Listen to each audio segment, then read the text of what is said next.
Good morning students. असी last lecture linear transformation की definition discuss की सी।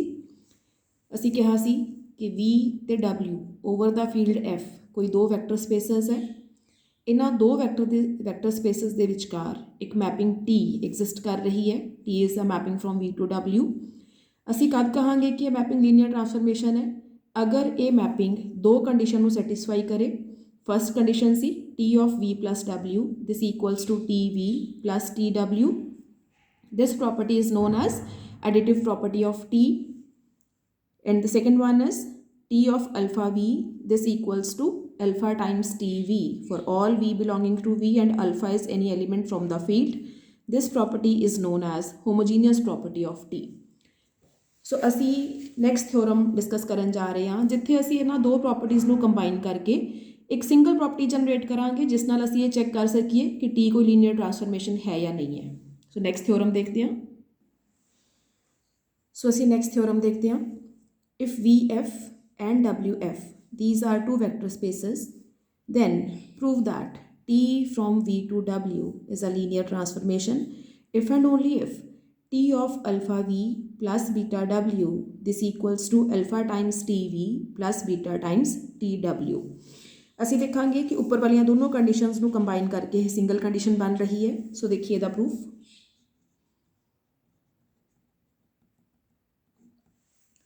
सो फर्स्टली असी ये सपोज कर लेने कि टी कोई लीनियर ट्रांसफॉर्मेशन है। So let T from V to W is a linear transformation.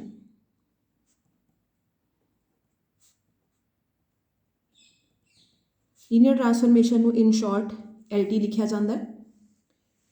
सो अगर ये लीनियर ट्रांसफॉर्मेशन है तो दोनों कंडीशन को फुलफिल करेगी, दोनों को सैटिस्फाई करेगी। T of V plus W equal to TV plus TW and T of alpha V this equals to alpha times TV। सो असी वैक्टर स्पेस V चों दो एलिमेंट ले रहे हैं। So let V and W this belongs to V। दो scalar ले रहे हैं alpha and beta belonging to field F। So now T of alpha V plus beta W असी अगर फर्स्ट प्रॉपर्टी यूज़ करिए एडिटिव प्रॉपर्टी तो इनू की लिखा जा सकता है T of alpha V plus T of beta W। Reason mention कर दिया नाल। So by additive property of T।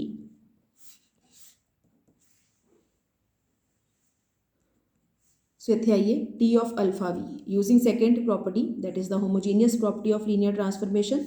असी इनू की लिख सकते हैं this is alpha times TV plus beta time TW। So reason दे रहे हैं by homogeneous property of T।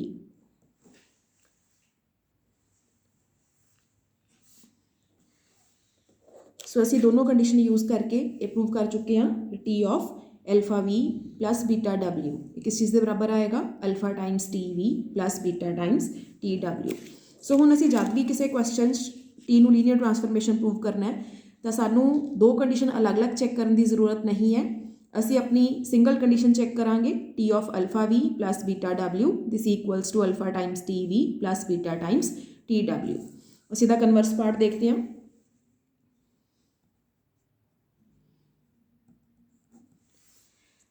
Converse part लई असी मान लैने कि यह कंडीशन ट्रू है। So let T of alpha V plus beta W this equals to alpha times TV plus beta times TW। असी प्रूव की करना है T is a linear transformation is a linear transformation. So क्योंकि असी ये scalar field तो चक्के सी scalar कुछ भी हो सकते हैं। So firstly take alpha equals to beta equals to 1। असी एल्फा ते बीटा दोनों की वैल्यू 1 ले रहे हैं। सो साडी गिवन कंडीशन असी अल्फा ते बीटा 1 पुट करांगे। So T of 1 into V plus 1 into W this equals to 1 into TV plus 1 into TW। This implies T of V plus W this equals to TV plus TW। सो साडी first condition जो साडी additive property सी वो satisfy हो चुकी है। Secondly दूजी property सानू एक ही स्केलर रिक्वायर्ड सी। So take beta equals to 0। So एक स्केलर नूं असीं 0 कंसिडर कर रहे हैं। सो अगेन गिवन कंडीशन च पुट करिए। So T of alpha V plus 0 into W this equals to alpha times T V plus 0 into T W.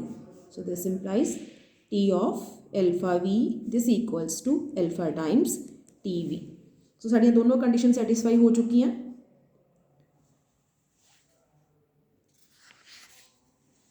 So hence T is a linear transformation. T अपनी दोनों condition को fulfil कर चुकी है। सो this implies T is a linear transformation. I hope तुहानू theorem का proof समझ आया होएगा। Thank you so much.